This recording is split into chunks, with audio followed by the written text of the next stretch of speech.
Oh, check that out. That's fair belting down now. Good though. It was brilliant rain for February.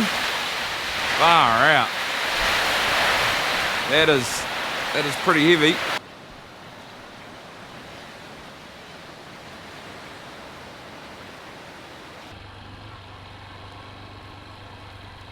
Good morning everyone and welcome back. So you may have noticed that I haven't uploaded any videos for probably like a week and a half, maybe almost 2 weeks, and that was because I was away on that trip. We went and canoed down the Wanganui River with some mates and that was awesome. That was a heck of a good time. I'll try and chuck up a few photos, but yeah, very cool scenery. Definitely something you can do. It's not overly expensive either to hire the canoes, and you sort of camp as well, so it's not too bad. It's a pretty cool trip. But I also broke my microphone and my camera, so I had to wait for a new one to turn up, and that took a little wee while. But there was one heck of a storm that blew through a couple of days ago, or on the weekend. We got a little bit of rain out of it. I'm not quite sure how much. I'll have to go and check the rain gauge, but it was actually a follow-up because we got a rain about a week before that as well. We got quite a bit. I think we had like 50 mils. So it's just sort of kept things ticking over. It's the start of February and it's really green. Like you can see, the grass is just looking really lush. But the weather definitely feels like it's sort of changing. Like it's very cool in the mornings now, and it's also very dewy. So I'm pretty much going to say that because we got those 2 rainfall events, it's pretty much saved us from a summer drought. February can be quite dry, but I think we'll be sweet now, and we might even get more rain. So yeah, I can pretty much safely say that we're pretty safe from a drought. You definitely know it's getting closer to autumn when these cows slow up. It's getting not hard to get them to the shed, but they're just becoming very, very slow. You'd think that if you got to the shed quicker and got milked earlier, you would get to the new grass earlier. But I guess they haven't really thought about that. Come on girls, up you go. Come on, up you go. It's hard case, they're even running back to the paddock. I've just let a row go and they're sort of running down the race there. Oh, they're walking now. But yeah, it's pretty cloudy. It's nice, it's a very nice temperature to milk in. We've actually got a little bit of a busy week. That's not too bad, but on Wednesday we are pregnancy scanning all the cows. Martha's coming out to do that, and that'll be interesting. So it was our first year using solely collar data for mating, so it's going to be good to know how it went. I have a feeling our empty rate's going to be around about 10 to 12%, which in fairness isn't that good for a once a day herd. Like I'd like it down between 6 to 8, but it is what it is now, and it just means if we have a lower one, it means we can cull a little bit harder. But that's Wednesday. We've also got to go down to Mervs as well that day because there's a couple of calves that are suckling each other, so I'm going to take a couple of nose rings down and put them in them just to sort of knock that on the head. And I was going to go down today, but I've got a water leak at home. Well, not a leak, I think there's like an airlock in the line because my house didn't have any water. It's sort of run out of water, so I need to fix that. Today's Monday and there is a public holiday tomorrow. It is Waitangi Day. So, not that it's really a holiday for me, but for most people it is.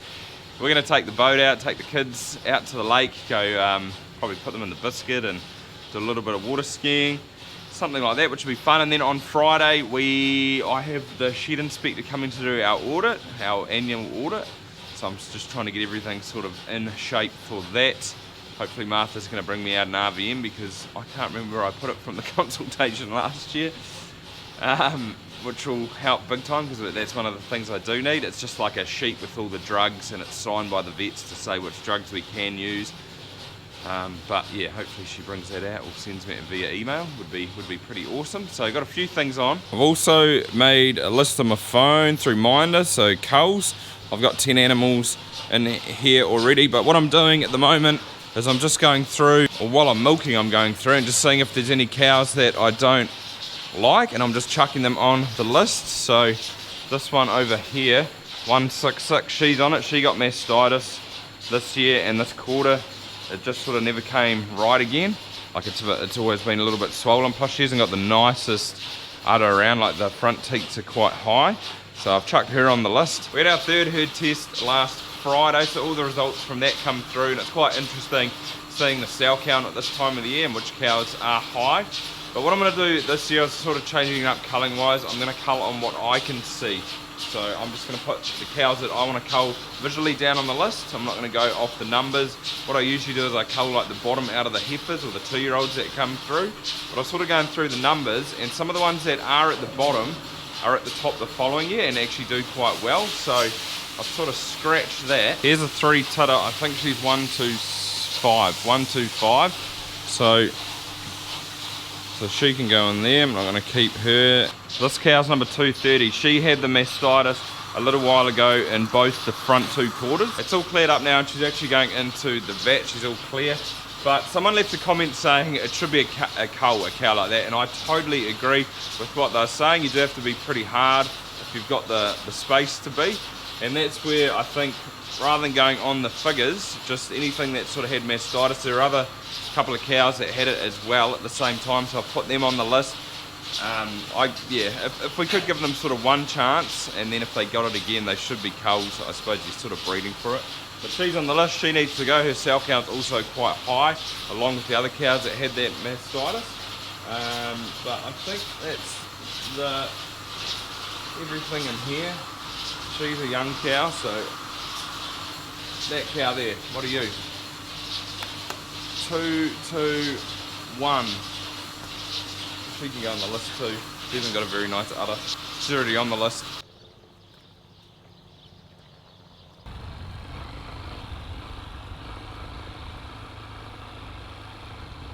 This paddock's actually looking pretty good weed-wise. This was covered in willow weed last year because it got real wet. I couldn't get in here with the cows. Sort of the drain was flowing in here, and it just grew heaps of willow weed. But I've hit it twice this year, and I know a lot of this grass here, it's not real nice grass. This is all sort of swampy stuff. It's not so bad over there, but it's looking good. Not a lot of weeds in here, which is awesome to see. But going back to the culls, I think I've definitely been guilty of doing it in the past, where I would look at a cow and say, oh, she hasn't got a very nice udder, she should go. But then I look at the figures and I think, oh, well, she's milking well. You know, she's in calf to an AI calf, and she's going to calve in the first 3 weeks or whatever, so maybe we'll just keep her one more season. Whereas this year, I think a cow like this, she's on the list, 169, just not a very nice udder. She's only a 3-quartered cow. She probably milks all right. I haven't looked it up, but I think we just need to get rid of them. We just need to go a little bit harder. And the harder you go, like, the more improvement you will see over time. But as I said before, it's having that room to be able to do it, and that's where it all comes back to that sort of empty rate, where it will be a little bit higher this year. But yeah, I don't know. I guess time will tell. We're not going to know for definite until we have scanned them. I've also actually made another list, and this one is my empties for this year. So there's actually 33 animals in here. It's going to be fairly interesting because I've sort of filtered through on my True Test app, so everything that's had a heat in the last 25 days, apply it, and there is 20 on that page plus another 3 over here, so 30, 263 and 140, although 263 and 140 are back on here too. So you can say, plus there's a double up here of 2112, so that's 20 animals that definitely aren't in calf. Plus I think there's like 6 or 8 that never got mated or never had a heat during mating. I think there's 6, so they'll be empty too. But it's going to be interesting to see how the scanning compares to all these animals that I have on the list. Like, you would think the data should be pretty accurate, so what I have got is right. But yeah, like I said before, time will tell. It's going to be interesting. I'm looking forward to it. It's a pretty nice day now. The trampoline was sitting over there, and then that big gust of wind came through for like 30 seconds, and I watched it like come across the lawn there and then roll down the hill. I couldn't run out and stop it, so it's sitting down the bottom there in the trees. It's definitely an insurance job, that one. It's survived the first time it happened, but not this time. It's all buckled and bent, and I needed like 5 or 6 people to help me lift it up the hill. Like, it does take a little bit, so I can just stay there for the meantime. As you can see, there's a fair bit of rain in there. Now that's up to 70 mils. I'm pretty sure we got 60 like a week ago, and then a lot of this like evaporated out of there and it got down to 50. So we might have had 15, 20 mils in that last lot. In an ideal world, we'd be getting rain every week on a Monday. 25 mils would be perfect, so we can enjoy the weekend in the fine weather and then have it rain on a Monday. But in all seriousness, if we could get rain in another 10 days or 2 weeks, that would be ideal. It would just keep things ticking over. Like, it's going pretty well at the moment. I think it's going to be one heck of a good season. The cows are actually milking pretty well. Today we sent like 30 to 40 solids more than we did this day last year, and I think I'm actually milking less cows, so they are doing pretty well. We're 9% ahead for February. That will drop over time. As we send more and more, that will come down, but it's a good start anyway.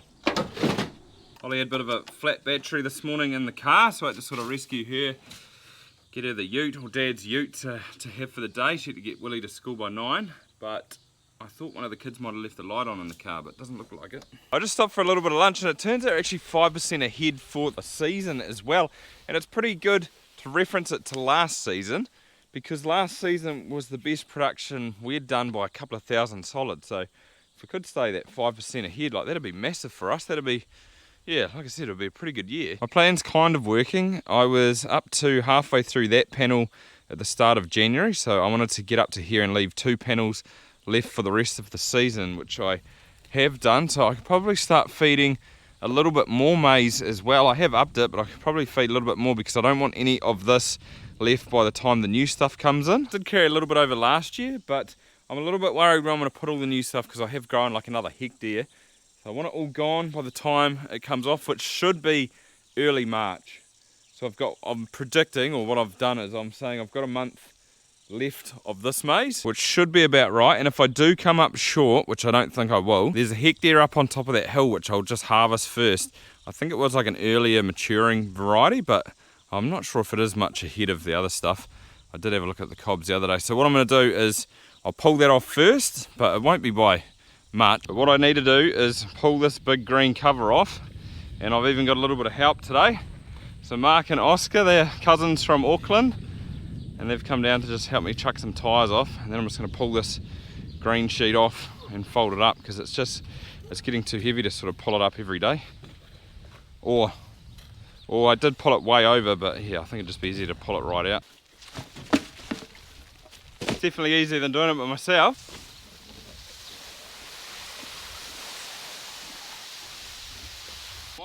We'll drag it over top so it pulls all this stuff off the bottom. All the way here? Yeah, we'll go the whole way.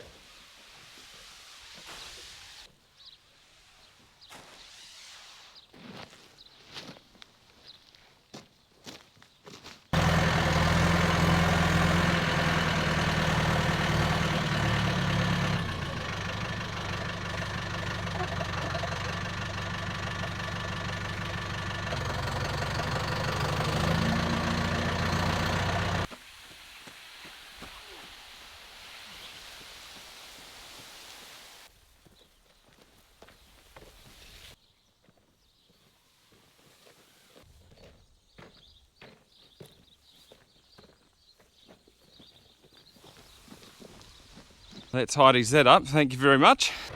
Oscar's first time on the tractor. Nothing like a bit of trial and error. Need to go higher, Oscar. That's it, high as it'll go. Yep, perfect. He's just got his license too. Need to put a new weight on that cow's collar. It's come off.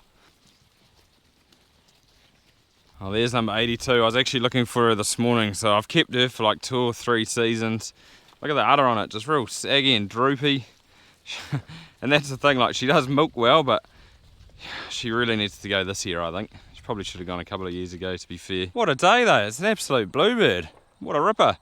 It's hard to believe it's February though. Usually doesn't look like this.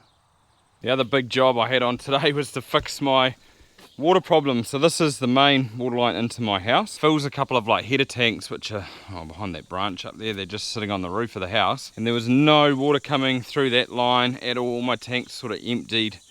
I was sort of scratching my head, I didn't know why, but quite lucky because there's a farm water tank here, so I sort of plumbed the line into it. This water's not like the best for drinking. It's fine for stock water, but it's like a little bit murky for us, and this line was better because it actually comes from mum and dad's way on top of the hill up there out of the bore. It was a bit odd that my tanks had gone dry because it hadn't happened before. We were sort of thinking that there must be an airlock in this line, so we sort of pulled or cut it. That's what the joiner there is for, and we tried to get a pump on the end and suck it out. Obviously that's harder than it sounds, and nothing happened. And we're going to go muck around with the lines because it actually goes into another house before it comes here. That bore supplies 4 houses with water, and what we're going to do is use their pressure pump to sort of blow it through and try and get it going that way. But Mike, who lives over there, rang up today and said, well, actually I was fiddling around with the filters a week ago and I forgot to turn one of the taps back on, so I've just turned it back on. Do you want to see if there's water coming out of the line? And I came out and there was, so that solved my problem, which I'm pretty happy about because it wasn't the sort of easiest thing to fix, because we knew there's a water meter at the bore and knew there wasn't any water coming down here, so we knew there was no leak. It was a little bit strange, but yeah, what an easy fix to potentially a pretty sort of hard job. Although I actually need to get the heat gun and heat these pipes up, push them on. They're a bit hard to get on, these joiners. And I also need to push it under this fence here because it's a little bit annoying that it goes around like this. So I'll sort of tidy it up when I get it under there, but I'll save that for another day. Hopefully it's charged. That's not good. It's like a starter motor. There's always something. I was actually just speaking to Dad and he said it might be just the battery. So I'll whack another one in there and hopefully it'll be alright. And if it is, then I'll have to get a new one. 10 years, I don't think it's probably had a battery since it was new, so 10 years, I suppose it's probably about the life of the battery. But that pretty much will wrap it up for today, guys. It was good getting back on the camera, or getting back behind the camera again. It seems like it's been a while since I've put one out. But thanks for watching, give it a thumbs up, that'd be awesome. Apart from that, see you next time when we will be scanning. I'm looking forward to it somewhat. I'm not, on the other hand, but it's going to be good to know the results, so we'll see you there.